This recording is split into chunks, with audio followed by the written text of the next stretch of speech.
The Portfolio Composer, episode 219.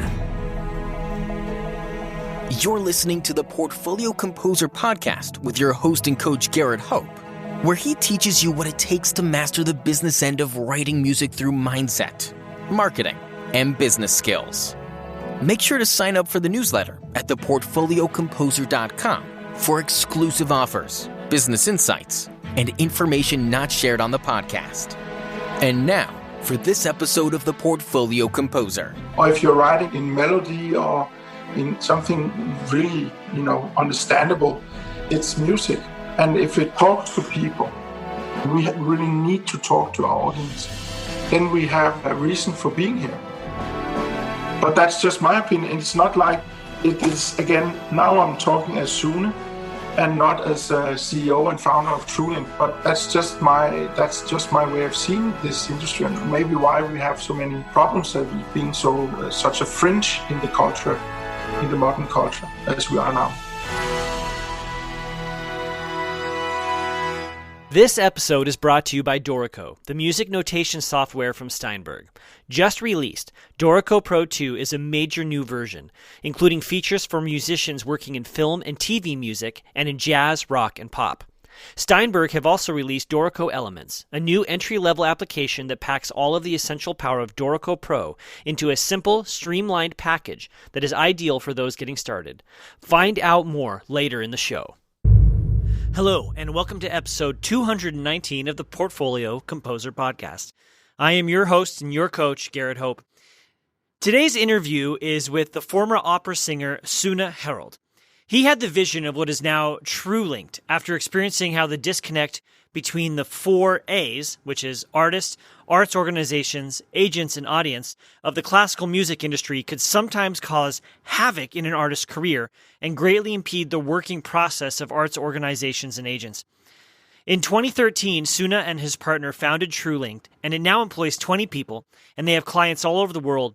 And in 2018, the company acquired OperaBase, and they are currently helping connect performers with performance opportunities in the opera world, with opera houses and venues. It's a pretty amazing thing that he has built.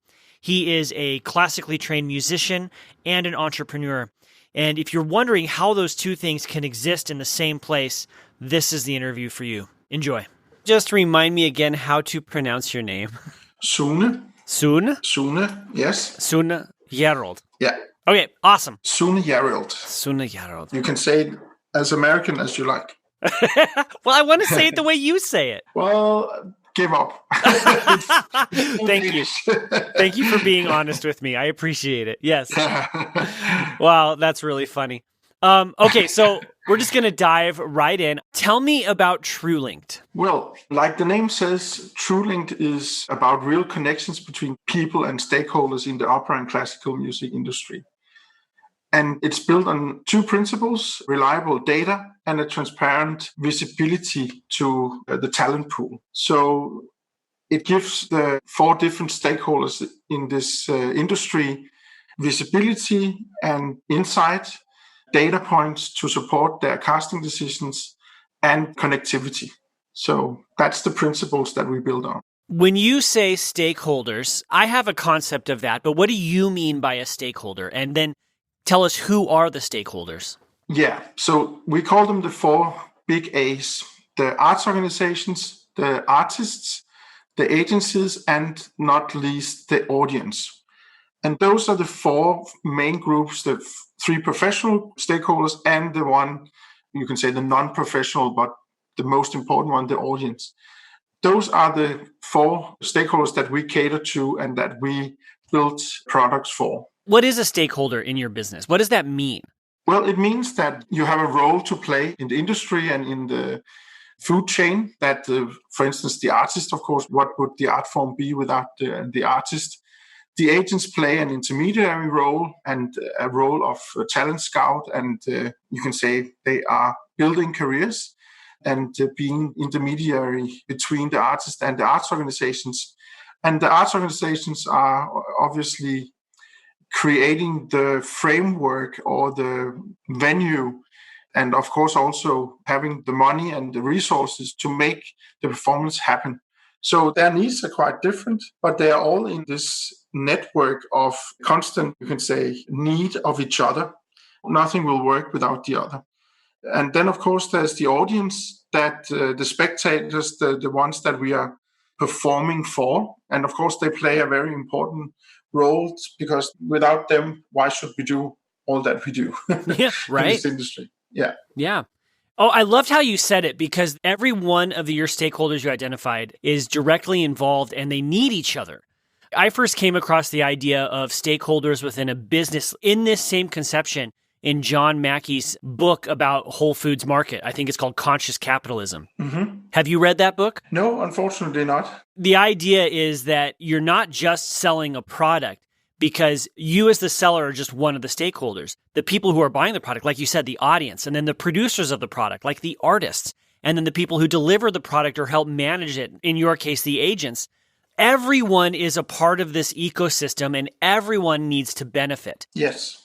And what we're building, in fact, is a seamless connectivity between the four stakeholders, but also you can call it, it's an infrastructure strategy that we have for our company. The main offering is to provide the world's best database for opera performance data. And that's why we acquired OperaBase last year. And the other part of you can say the two columns in our offering is the other thing is connectivity, and making sure that these stakeholders have an easy and seamless way to work together. And of course, this industry as it is today, it's 100 years old tradition. And it's extremely underserved when it comes to tech, and the way people work is extremely underserved by technology. So there's a lot to be gained by applying, you can say, the empowerment of tech into this industry. So when you started Truelinked, what were the problems you were seeing in the marketplace, and how did you think you could solve them? Yeah, you can say the problems are manifold, but I just mentioned one of them, that it's extremely underserved and therefore sometimes extremely inefficient. And therefore also the big pool of talent that is out there will often remain, or can actually get lost like a needle in a haystack, the talent out there, unless you have good means of getting a good overview of the whole marketplace of talent. And technology can certainly help doing that a lot. So talent waste was a very big problem as I saw it. There was also a very big problem in the transparency that became really, or have become a black box, where especially the artists, but also agencies and people working on that side has absolutely no way of knowing what is going on inside the market. There's nowhere for an artist where they can go and look in a paper. That's old-fashioned, but look at online and see, where can I get my next job? Where would I be appropriate even? Where would the talent that I have and the level I have be appropriate? So oftentimes artists go to auditions either in places that are way too high in level for their capabilities, or too low where there's actually no job. It's because they don't really know what they're going into. So this level of, you can say, intransparency or intransparent communication between the stakeholders is one of the big problems. On the other hand, the arts organization will say there are way too many artists for way too few jobs. So we need to limit this connectivity not to be overthrown by hordes of artists every time we have a new job. And therefore, it is extremely important that we actually make the artists more aware of, and the agents more aware of, what is actually going on. When is it appropriate to send someone to an audition, and when will it be inappropriate? And also give the arts organizations a chance to pre-evaluate the artists and then invite them. Because artists pay, for instance, when I was a singer myself, I paid a huge amount of money every year to go to useless auditions where probably the artists they needed were already found. And it was definitely not the voice type or role that I would ever be considered for. This kind of waste is really quite annoying when you're an artist. And it is also a waste of time for the arts organization.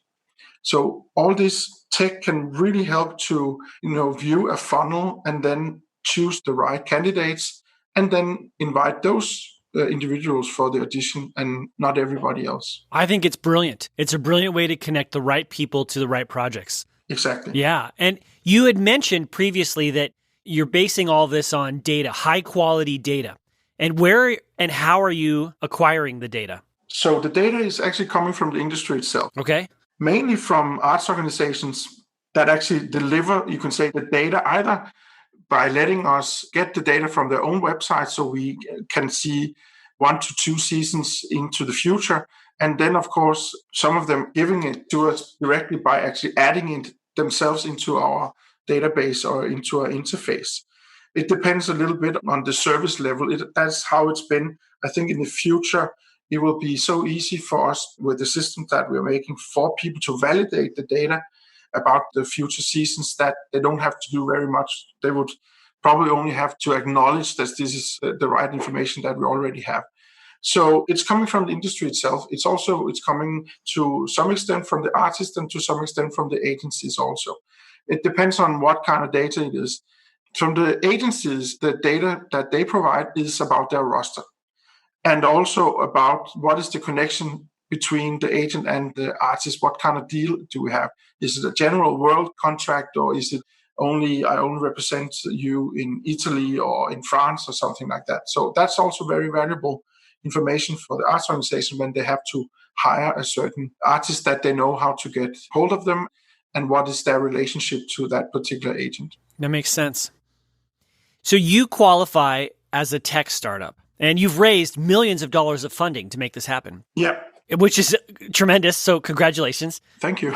Your training is in operatic voice. So what I'm really getting at here is a lot of creative types, and this podcast is for composers, feel like we don't have what it takes to really run a business, and yet you've done it. So what skills did you have to learn, or maybe it's better asked, what do you feel you already had that prepared you for running a big tech startup like this? Well, that's the really good question. If I said I had nothing, I think that would be the right answer. When I started off, I had no idea about what I was getting into. The good thing was that I was really driven and I really thought I had a mission. And then I was so lucky to be joined by really good people that knew stuff that I didn't know. And in combination, when you build a team, you are much better than the one person. And I've been so lucky that we gradually built a team when we had the funding to build in the new piece. In 2016, we went from being sort of a 1/2-man band into having real funding of several millions so we could build our team and get some expertise into our group. So I had to learn everything as I went along. In the beginning, I didn't even know I was a tech company. I just knew that we needed tech, and I was really inspired by all the new social media and everything that was happening in that scene, how people could connect to each other. And I was really inspired that the artist community could start working together in this way. But unfortunately, I learned very quickly that it was way too generic. There was no validation there.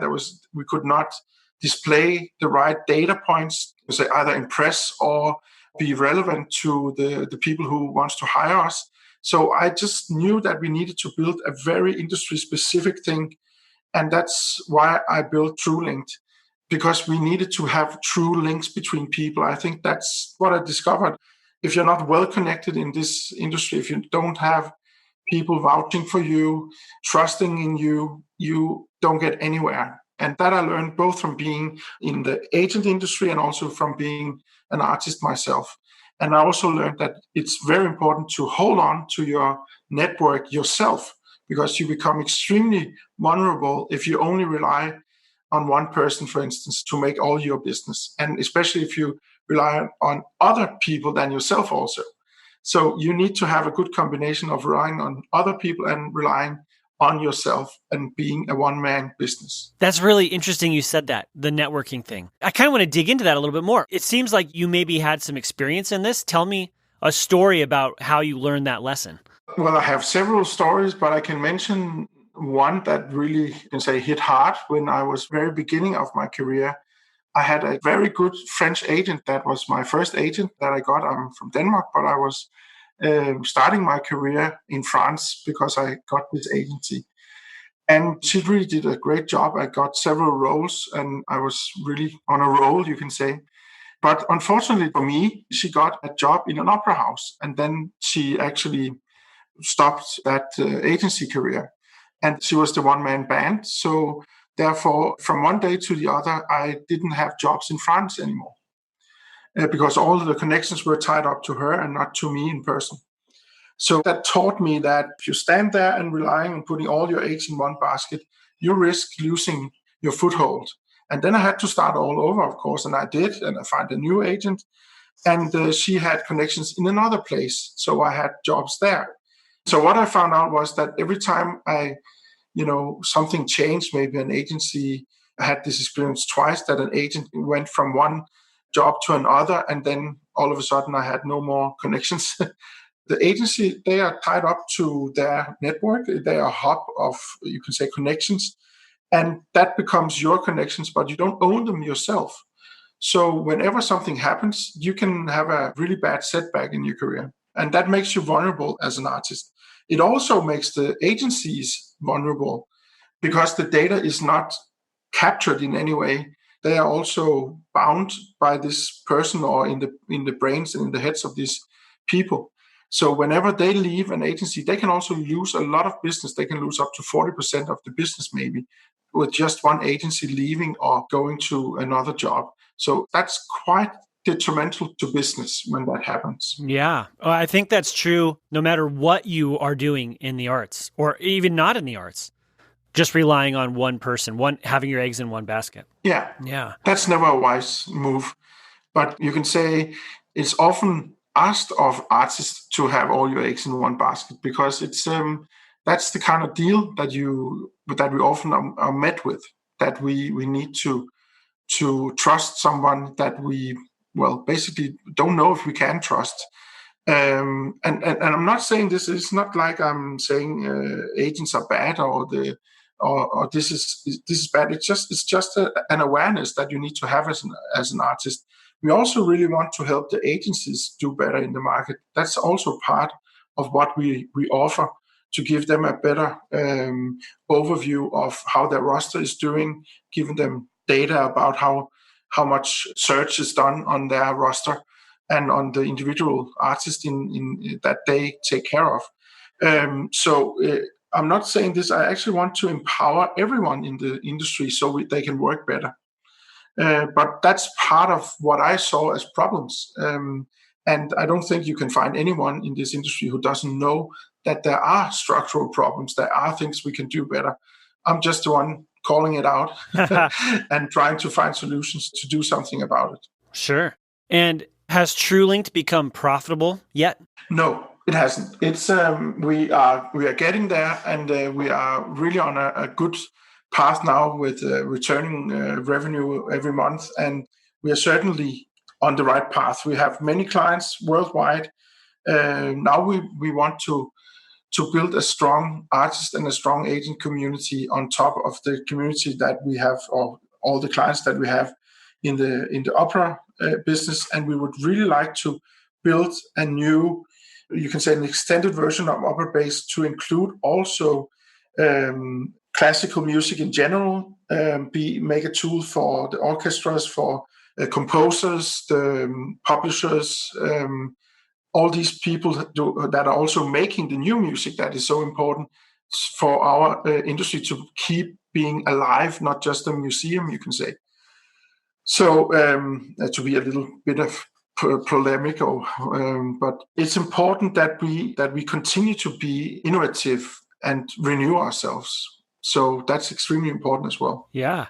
Well, as a composer, I can tell you that it'd be pretty exciting if you built a platform similar to what you're doing for operatic vocalists, because building the connections is the hardest part. Yeah, definitely. And making sure you're in the right room with the right people so it's a good fit, and you're solving that problem for singers and agents and artistic venues and producers and so on. So I think it's great. But already now we have many conductors, stage directors, concert pianists, and all these different types. They all need they all need a profile. They all need to show what they can do, show their past and their future, and have a way to have a, you can say, a window, like a window shopping that we can go out and as a as an arts organization, for instance, go out and see what is this. Get a first impression of the artist, and the same, of course, would go for for a composer, that they can show have examples and exhibits of their music, and then start connecting and having showing their projects, you can say, and sharing sometimes also in secret projects with people they trust, and with arts organizations when they have a negotiation going. So we can have these connections, not just public, but also as a part of a negotiation, you can say. And you're thinking, obviously, something beyond just a personal website, which I think any creative individual now, that's the minimum they have to have. Yes, I think the beyond lies in the fact that it is directly connected to the people who wants to hire you. The people who are looking every day for new talent, and who needs the talent to be ready to go on stage or to make their new production, or finding a new stage directors. And that's the hard part. It's not hard to find a singer, but it can be extremely hard to find a composer, or to find a good stage director or a good conductor, because it's a totally different way of exposing yourself. And therefore, connectivity becomes a lot more important for those groups. The singers have the benefit of they can show a video, and then you can in 5 minutes say, okay, this seems to be a good voice, let me hear it, and then you can invite that person for an audition, and then you're good to go. That it takes a little more work to find a good composer or a good stage director or someone. So that's why I think Truelinked is so relevant. Yeah, well, I think it's great. This episode is sponsored by Dorico, the future of scoring. And we want to feature real Dorico users so you can know that real composers out in the world today are using Dorico to make their careers happen. My name is Aaron Perrine, and I'm a composer and a conductor. I have found that it has drastically improved my workflow. I feel like far less editing and engraving necessary with Dorico. It's just so intuitive when you kind of wrap your head around how it handles things, and just understanding how it works globally. Everything is done globally. So now if I ever want to make a change, I have to think about it. Okay, how would I do this, behind the scenes? What really attracted me, and actually my first piece that I wrote in Dorico was a saxophone concerto, and I was attracted to the flows, the way it can handle a multi-movement piece so effortlessly. And I thought, well, and that was maybe a crazy one to jump into. I should have probably done, that was a 20-minute piece. I should have probably done something a little smaller. But that forced me to learn program quite well. So I had to learn many, many, many things in the midst of that one. But there's a great forum, and there's just a lot of support online. Anytime if you have a question, there's people you can reach out to that you'll get answers. It's just time is money. I mean, it's for me, it's that simple.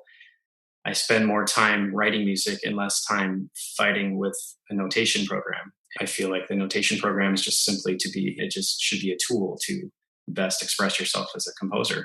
If you're actually in the middle of a piece, I feel like it's so much easier in Dorico to make quick changes as far as like inserting music, moving music around, the use of all the filters. I mean, there's just a variety of things that I feel like it frees you up, and you can you're not set in stone. You're not committed to a meter. You're not committed to, really anything.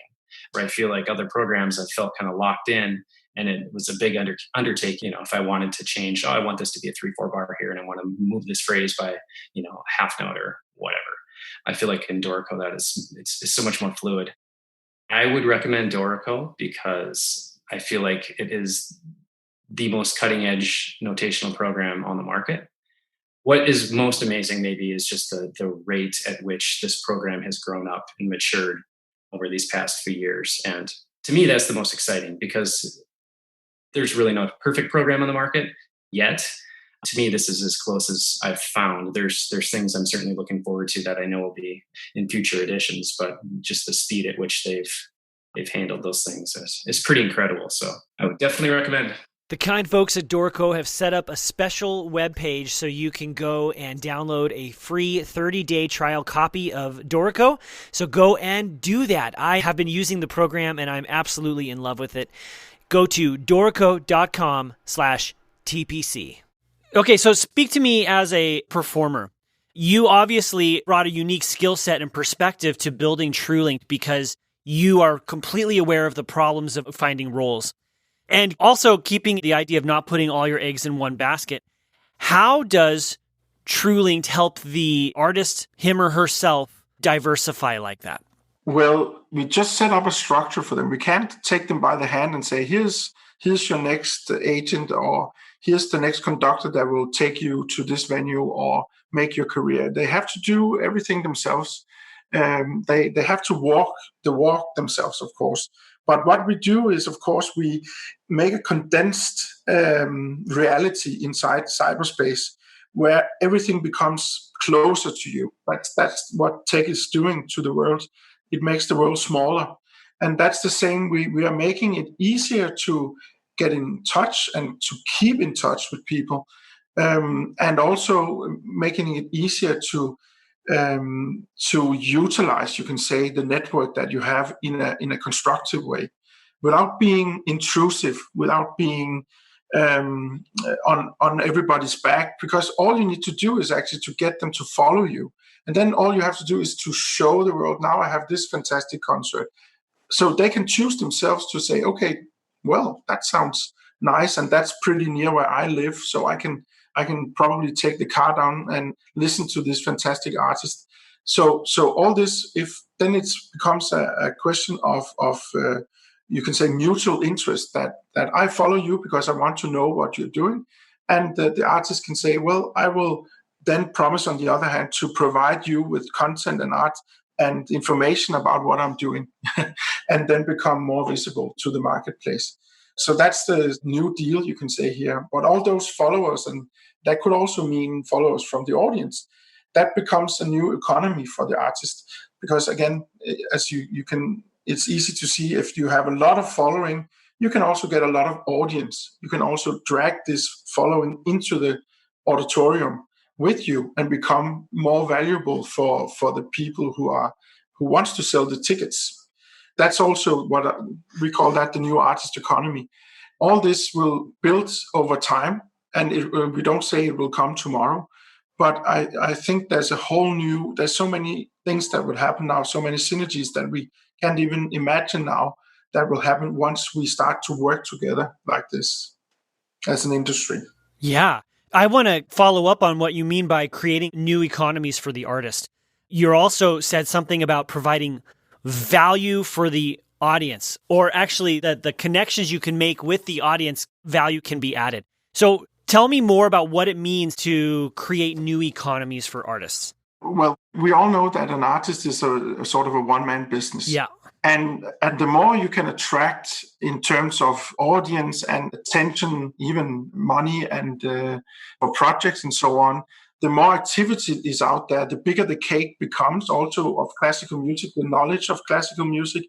It will be not just in the temples that we all know about, but also maybe outside the temples where regular people are, people who need to discover what classical music is. So this means that each and every artist, and that goes for all of the groups, all the stakeholders that the artist also is, all the different kinds of artists, that they become a hub of interest and of activity.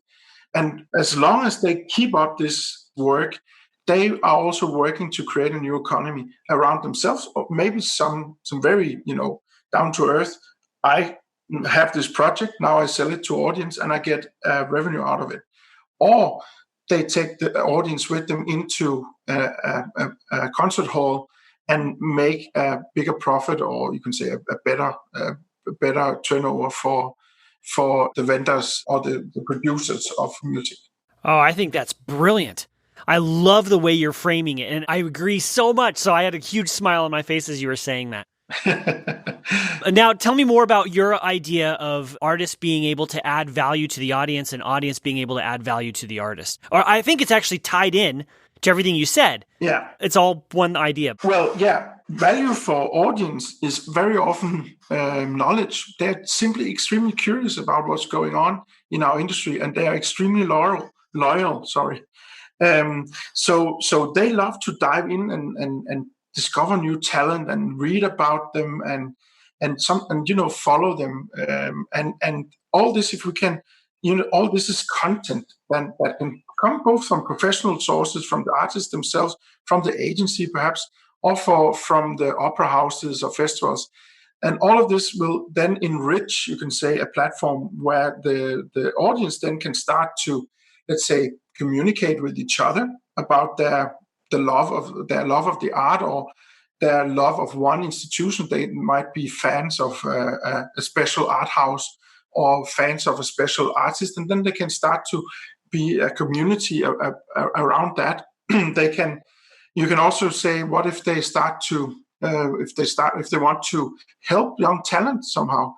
Then there's also the opportunity that can raise money for artists and so on. All of this can be in a great combination once you have all these forces in one place. I agree. And what I hear you saying is that a lot of adding value is paying attention to what those other people are interested in.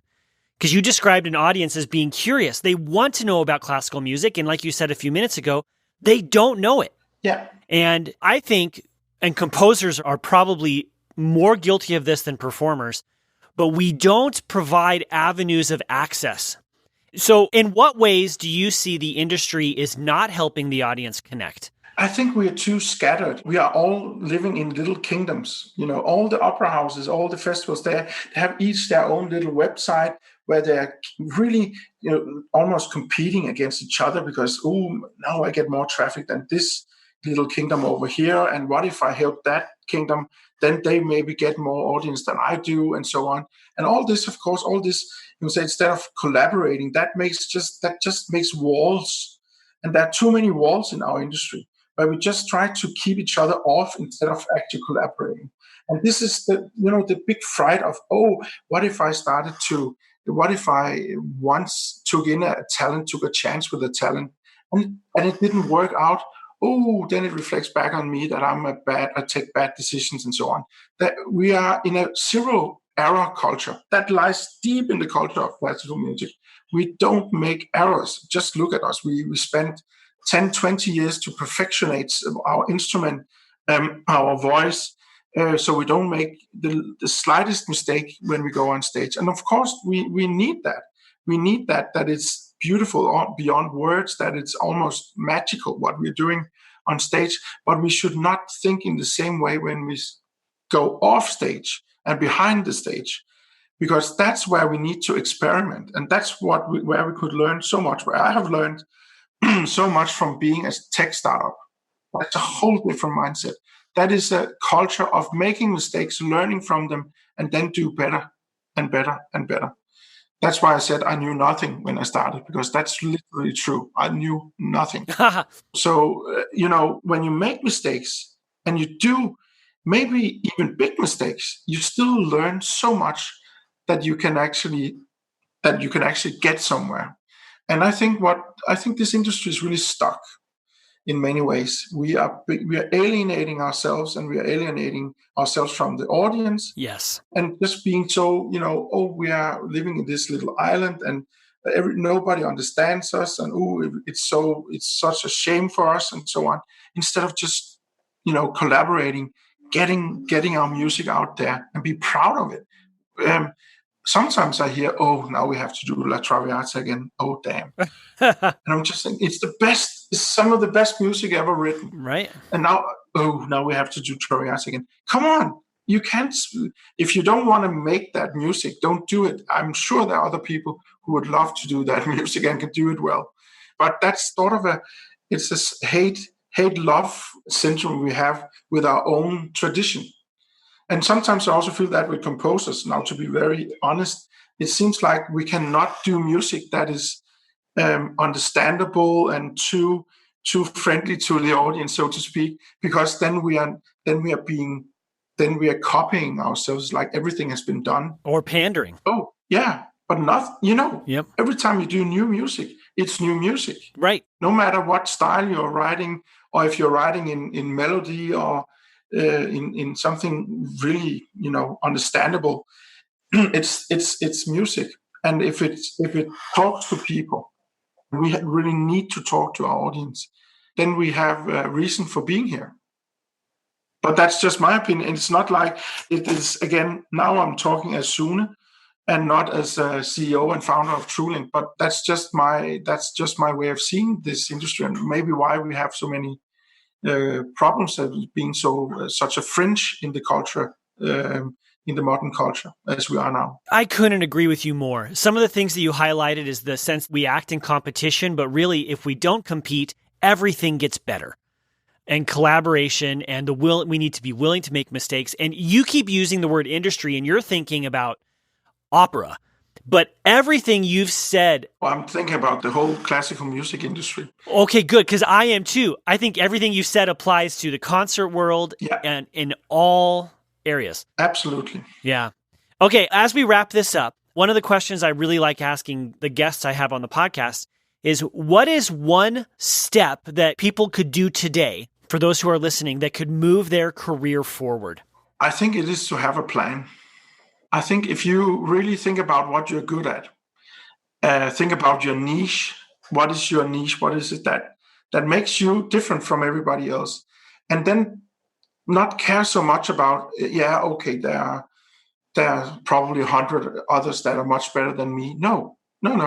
You are special because you live in a special situation, a special country, special people that other people don't know. And these people and these institutions that you are in contact with will at a certain time need you rather than someone else. Mm-hmm. Because that's just how the world is. You are the connections, and you are the niche that you stand inside.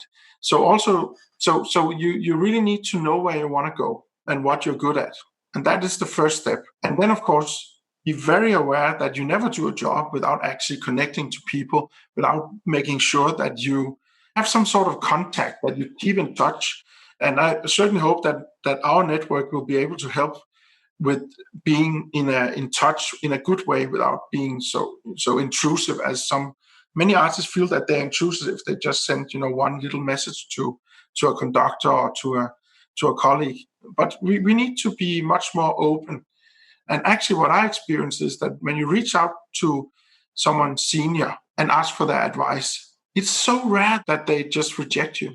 People really like helping people, especially if it's someone that they see as a talent or someone that they can help. But don't be so afraid of reaching out. Oh, I think that's great. Can I follow up on one more thing you just said? Yeah, sure. Because one of the soapboxes I get on is finding a niche and then marketing yourself by being unique in that way. Mm-hmm. And a lot of composers struggle with this, but I know vocalists do too. And I wrote a one-act opera for a soprano who I love and respect, and she's performing it. And I was trying to help her think through her niche. And she just said, but I'm only a soprano. And I'm like, no, you're not.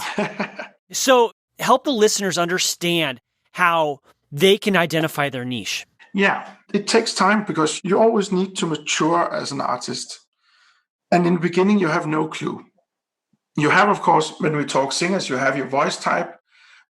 Sometimes even that is a bit hard to find out. Where am I? Am I a lyric tenor or a spinto or what? Where should I be? But I think what will be clear to you after some time in the business is that you have a certain way of looking, you have a certain way of acting. When we're talking opera, you have a certain way your voice is sounding, and all of this is sort of a package. Mm-hmm.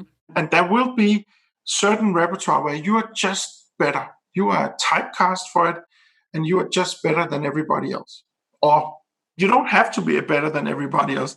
You just have to fill your niche where in the area where you are and in the situation where you are. Yes. Because people are, you are not competing with everybody for every job. No, you're not.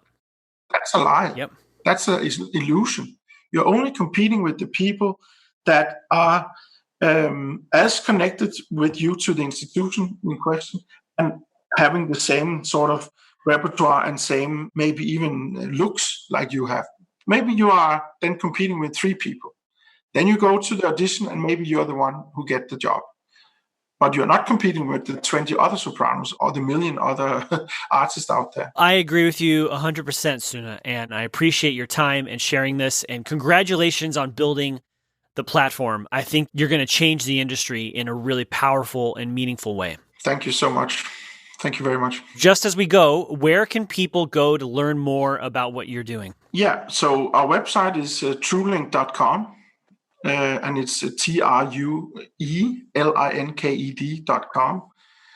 And we also own or acquired Opera Base. That's the other place where you can learn more about opera performances if you're an audience, or there are a professional casting tool that we offer for the arts organizations and also for agencies on operabase.com. So in the end, we can say Truelinked is the technology company that has different products, and one of these products is Opera Base. There will probably also be, in quote unquote, a concert base and a lot of other platforms for where all these stakeholders can utilize the power of community. Yeah, brilliant. Okay, thank you again so much. You're welcome. Thank you. This episode of The Portfolio Composer has been supported by Dorico, the music notation software from Steinberg. Whether you're a composer or arranger, a teacher or student, working in music engraving and publishing, or working in producing music for media such as film, TV, and games, Dorico is the tool for you. Dorico comes in 2 versions: Dorico Pro for professionals and Dorico Elements, providing the perfect introduction to the world of scoring. Whichever version you choose, you'll be using software packed full of smart features that produces beautiful results completely automatically, allowing you to get music on the stand more quickly than with any other software. You can bring music into Dorico from your existing software using Music XML or MIDI, and you can try Dorico out completely free of charge for 30 days by downloading a trial version from dorico.com/TPC. Try it today.